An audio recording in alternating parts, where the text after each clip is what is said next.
Hello and welcome to another episode of Geared Toward Gear. My name is Sean and I am so glad you are here. Thanks so much for joining me. It always means a lot. Today's video is going to be fun. This is one that I just wanted to do. It's not a knife review, obviously, you can see from the title. This is just one of those videos that I enjoy doing, and these types of videos make the YouTube thing fun for me. Not the knife reviews are not fun and that I don't enjoy doing them, but this one's just kind of for me. So not too long ago, I did a top 5 knives with a twist video, and that was part of a tag. And if you haven't seen it, go check that out. But the idea with the top 5 knives with a twist, if you're not familiar, was to pick knives that fit into 5 categories, plus kind of a 6th category, which is your twist, and just kind of share what those knives were. And I was tagged by Zach from Zach Stuff. Did my top 5 with a twist. It's done well. People seem to have good feedback. But when I went back and watched it, I realized that there was a couple knives that were like in the $60 range, but pretty much everything else was like over $100, and in some case, much more than that. And so I just decided I'm going to do top 5 knives with a twist, budget edition, nothing over $50. So the exact same concept, just a budget version. I'm not going to tag anybody. This is, again, kind of just for me. Anybody who wants to do this, please do. But yeah, that's it. We're gonna do it again, and we're gonna do it with budget knives. So let's quickly cover what the 5 categories are. So we've got Grail knives, then we have tanks, then we have performers, we have shockers, we have best overall, and then we've got the twist at the end. And I have 2 knives for each category. So let's start with Grail knives. So the first time I did this, that was pretty easy. I think I chose my Sebenza. It's an expensive knife. It was a Grail of mine for like a decade. So that was easy. A little more challenging with budget knives to think of Grails. But after I thought about it, it wasn't too difficult. So here's the first one. This is the Kuby heiress. And how would this be a Grail? Why would this be a Grail? I think the reality is that a lot of people just kind of don't spend a whole lot of money on knives. They love them, they appreciate them, they collect them, but a lot of people just don't spend maybe over $50 on a knife ever.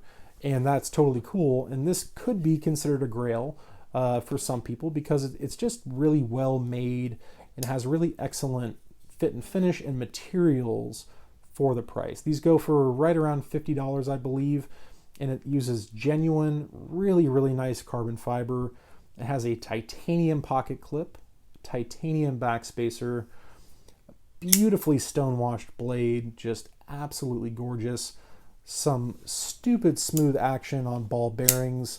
It's just a wonderful knife. To get that type of action and these types of materials, things like titanium and carbon fiber, it is D2 steel, but to get some of these materials at that price, I think for some people who are just really into budget knives, this could be a budget Grail. So there it is, the Kuby heiress. What's the next budget Grail? So this one is the Buck Model 110. It is a classic among classics.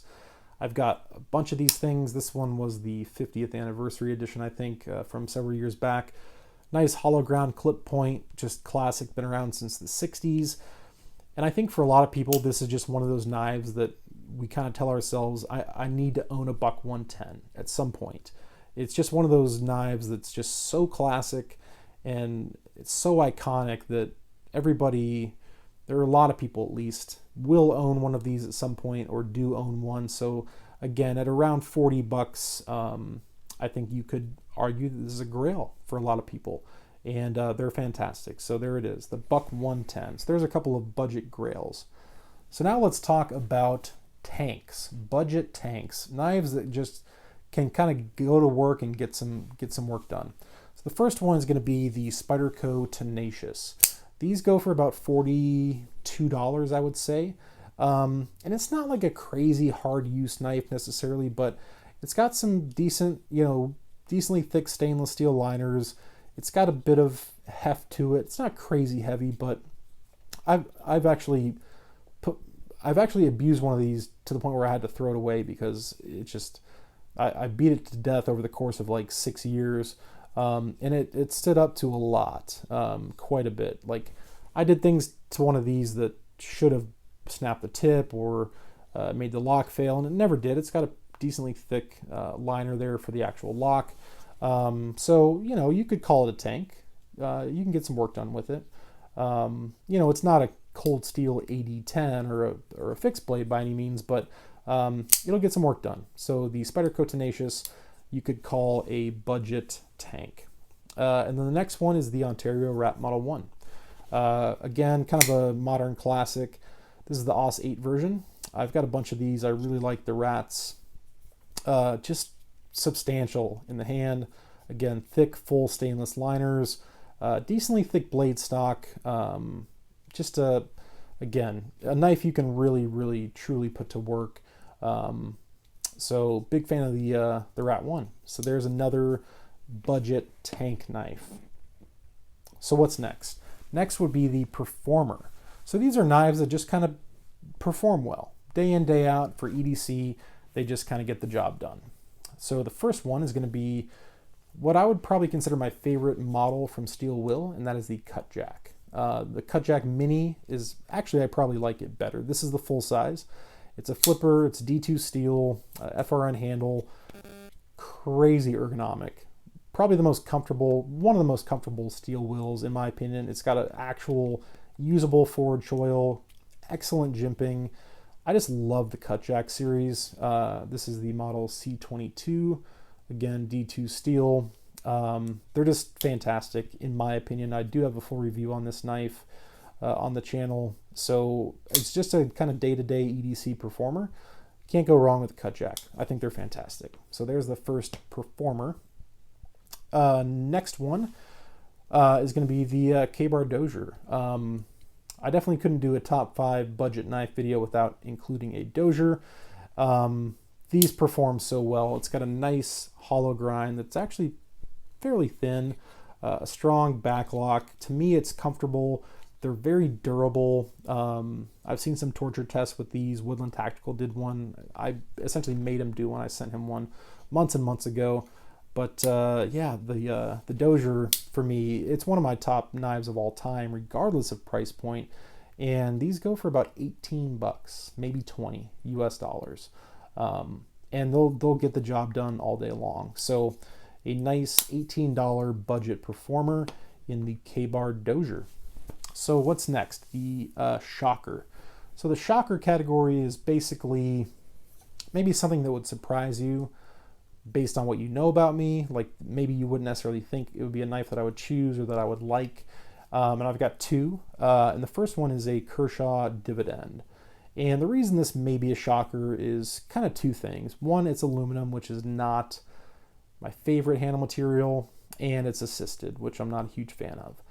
In my first top 5 with a twist video, one of my shockers was a Kershaw Blur, which is also aluminum and assisted. But this thing costs like 30 bucks. It's made in the US. And this one in particular, the orange color, I think you can get them online from Walmart, and I think that's the only place you can get them. But you can get them in black and I think gray, and maybe even one in like G10. I'm not sure, but yeah, about 30 bucks. And if you call Kershaw, they'll give you a deep carry clip. This was not factory, but I called them and they sent me one. So yeah, it's a good knife. I love the design. I love the shape, everything about it. The shape of the handle, the blade shape, the blade grind being a hollow grind, which I love. It's ergonomic. It's USA made, and it's 30 bucks. So there's a shocker for you. Next one, maybe, I don't know if this will shock people necessarily. I haven't really shown these much on the channel, but just a knife that I love is the Honey Badger series. I have 3 of these in the size medium, 1 in every color, and I have 3 in the size small, 1 in every color. And these things make me happy for a few reasons. They have an amazing action, just crazy smooth, crazy smooth. Ergonomically, they are almost perfect. I mean, just melts into your hand, amazingly well done jimping, a very well done usable forward finger choil. a nice thumb opening hole if you want to use that or do your Spidey flick.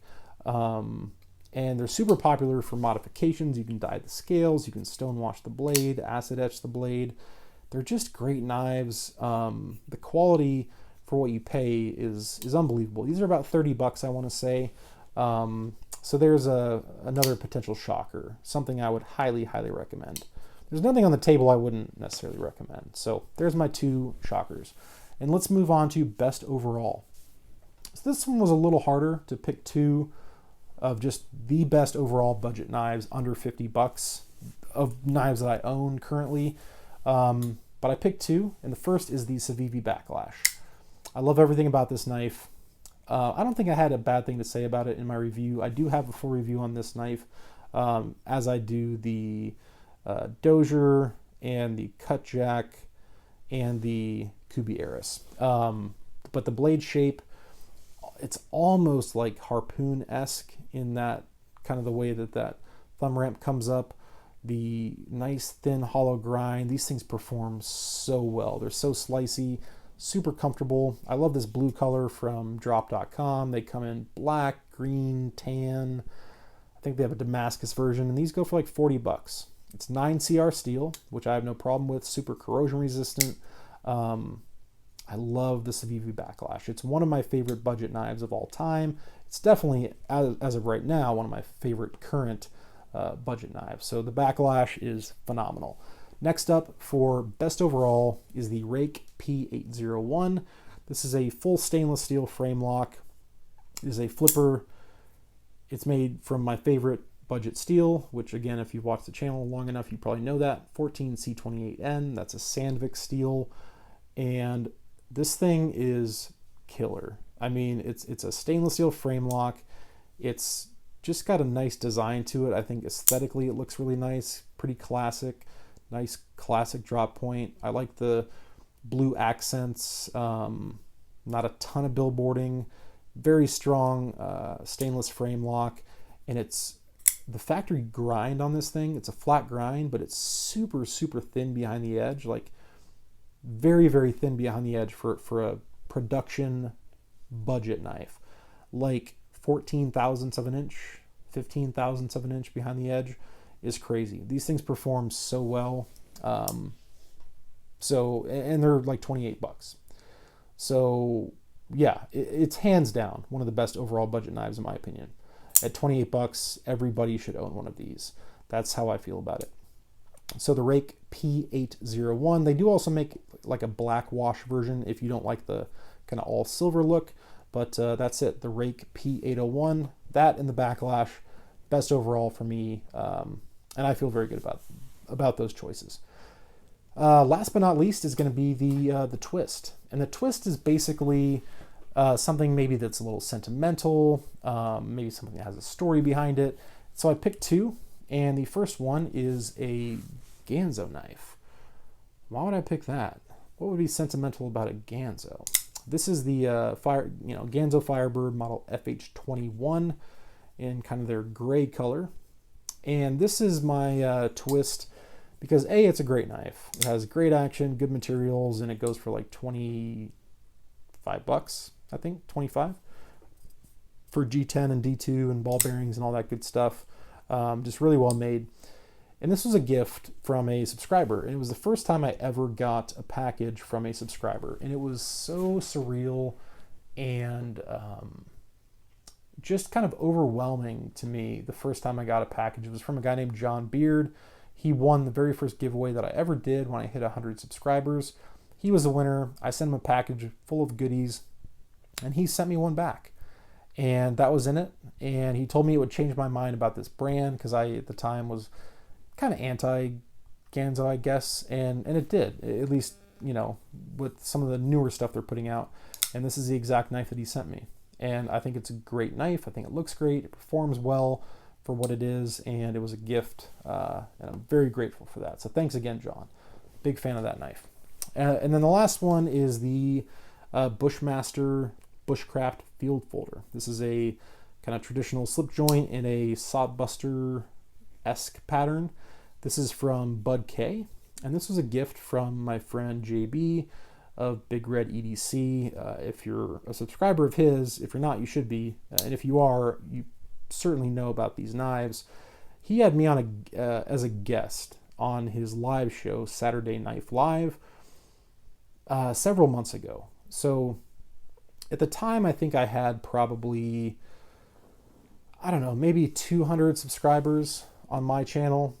And JB got in touch with me. I don't remember exactly how it all went down, but essentially he asked if I would come on his channel and be a kind of a live guest on Saturday Knife Live.